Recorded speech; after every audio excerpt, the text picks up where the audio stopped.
All right. So let's get these notes done.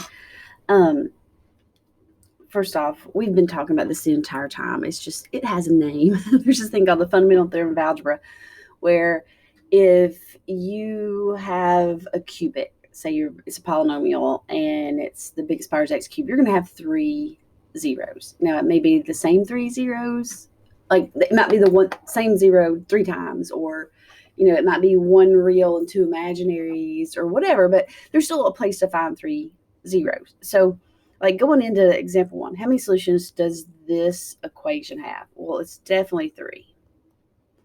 Okay, and then find them. So, this is pretty big. This is all review. We're going to factor by grouping.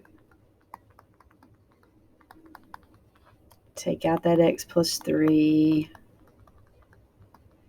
Okay, so I know one solution right now. Definitely negative 3, because negative 3 makes an x plus 3 0. What makes an x squared plus 16 equal 0?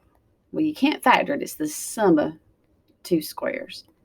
But we could go back and just algebraically solve it. The square root of 16, the principal square root of 16 is 4.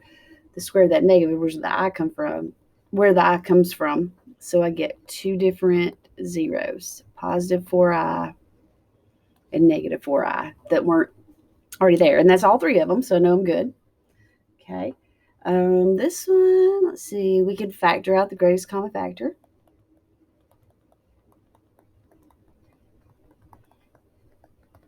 So I already know one of the zeros. Oh, and how many? Definitely going to be 4. Let's see. I don't know how to factor that off the top of my head, so I'm going to do the rational roots theorem. Let's see. One's not going to work. Is negative 1 going to work? Let's try it.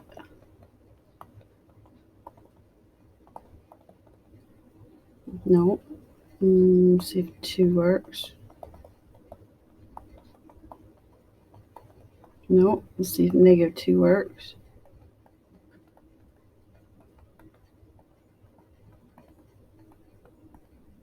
All right, here we go. All right, so negative 2 worked, which means I already had the x as one of my factors. Now I know that x plus 2 is another factor. When I divide x cubed plus 6x squared plus 12x plus 8 by that x plus 2, the quotient is x squared plus 4x plus 4, which will factor again. That's an x plus 2 all squared. So really what I've got is that. So the solutions are 0 and negative 2, but this is a triple root because it shows up 3 times as a multiplicity of 3. Okay. All right, let's try the next one. We're going to find all the zeros here. Oh, and we're going to sketch it. The last one say sketch it. Nope, just find the solutions. So I don't know how to factor that off the top of my head. Let's see, does 1 work? No. Does negative 1 work? All right, there's no x to the fourth. Fill in the 0. Cubed x squared x.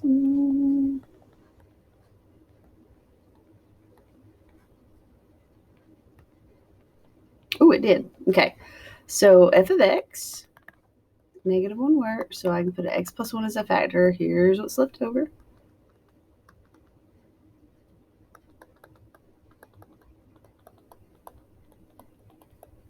And now I'm focusing on factoring this one. Don't see it off the top of my head, so I'm going to do another rational roots theorem. So let's go same list. Let's try negative 1 another time. But remember, use this polynomial. So the 1, negative 1, 2, negative 4, negative 8.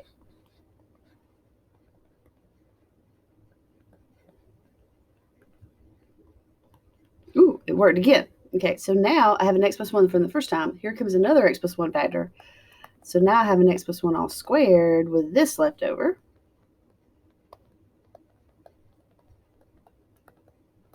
And that thing will factor by grouping.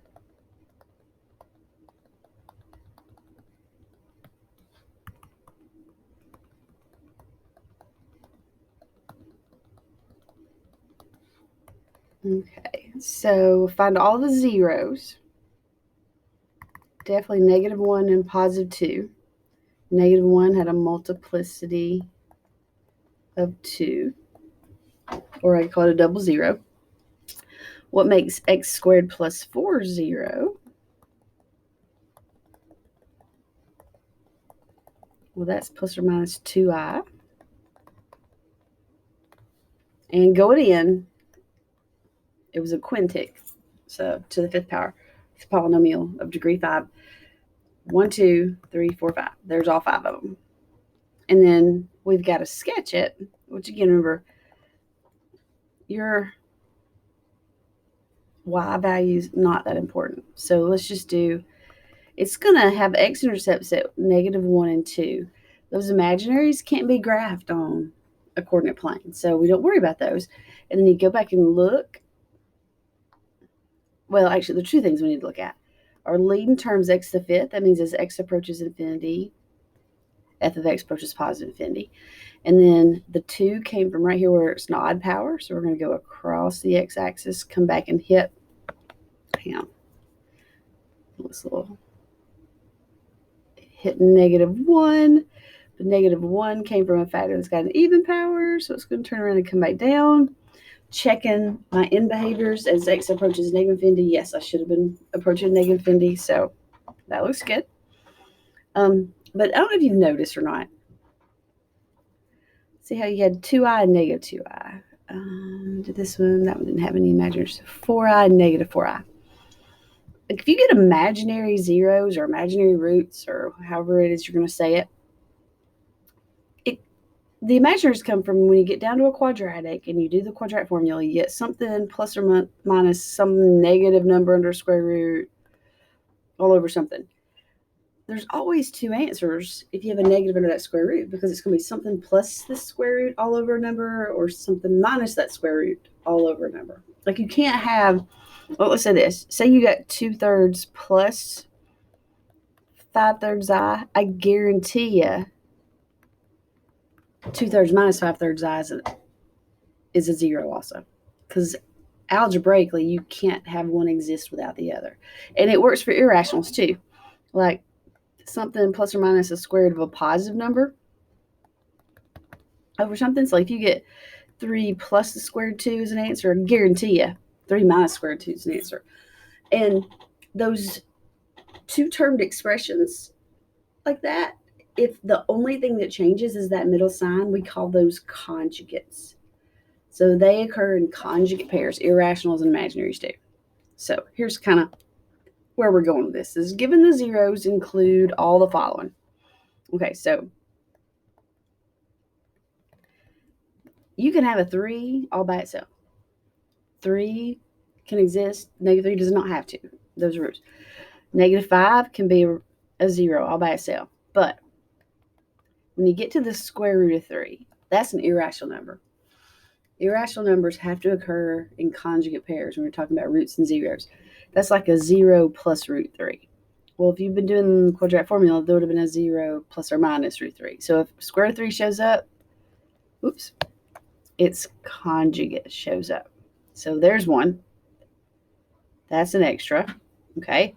If 1 minus 4 root 2 shows up, 1 plus 4 root 2 has 2 also.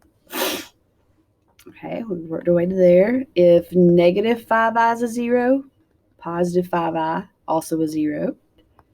And if negative 3 minus 4i is a 0, negative 3 plus 4i has to be as well. And count that up. So we got 1, 2, 3, 4, 5, 6, 7, 8, 9, 10. That's 10 different zeros. What's the least degree this thing can have? It's at least a 10th degree polynomial. Okay, because if you got at least 10 answers, and the reason I'm saying at least 10 is because, some of those could have shown up more than one time. It could have a multiplicity of 17 of one of them, and they just, that's the minimum power we could be dealing with. Okay, so here's the stuff you're actually going to do today as far as what's new. So write a polynomial function f of least degree that has rational coefficients. We don't want to have any square roots in the polynomial itself a lead coefficient of 1, which means whatever the power is, there's going to be a 1 in front of it, the biggest power. And your zeros are the square root of 3 and 7. Okay, well, 7 can exist all on its own. The square root of 3, though, has to come along with the negative square root of 3 because of the quadratic formula. So if we're writing our function, and 7 is a 0, then x minus 7 has to be a factor. Okay, if the square root of 3 is one of the zeros, then if we could factor it and include irrationals in our factors, which we don't when we just start out and say you want to factor it, like you're never going to go to an irrational factor. It just looks weird. But if we're trying to get back to the polynomial, it's handy. And if negative root 3 is going to be a 0, then x plus root 3 is a factor. And I'm just going to take and multiply this out. So when I multiply those two together, you get plus root 3x and then minus root 3 times an x. Those disappear, and then there's a minus 3. And then if I multiply all this out, I'll end up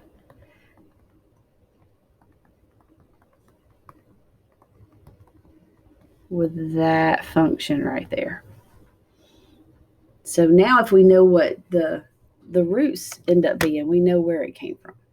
Okay. All right, so we're doing another one. Here's our zeros. We know 2, 3 plus I, and we know those going in, but that also tells you that 3 minus I has to also be a 0. So if I'm figuring out what my function is, here are my factors. X minus 2, because that would have given me the 2. Now, think of this. Whatever your factor is, you're trying to figure out what makes it equal to 0. And so, like, whatever you put there gets brought to this side, so x would equal that number, right? So whatever you put in here next to x always has to be the opposite of what that is. So the opposite of 3 plus I is negative 3 minus I. And then the opposite of 3 minus I is negative 3 plus I. Oops, not set equals 0, so we're familiar with the function. Okay, and when you start multiplying things out, multiply the ones that look the same out first. It just makes your job easier. It's just there's going to be 9 terms right here, so you just got to keep up with them all. So distribute the x,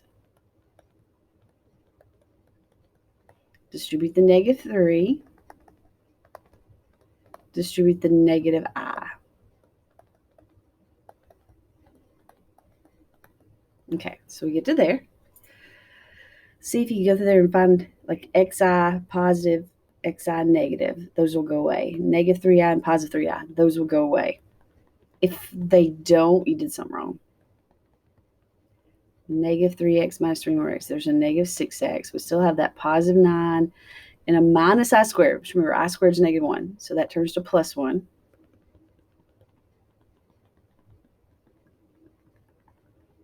So now we're to there. Now I'm going to do the same thing. I'm going to sit here and distribute the x. Distribute the negative 2. So my function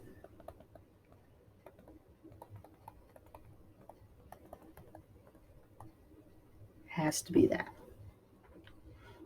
So if I solved that or set equal to 0 and found what all x values it is, they'd be 2, 3 plus I, and 3 minus I.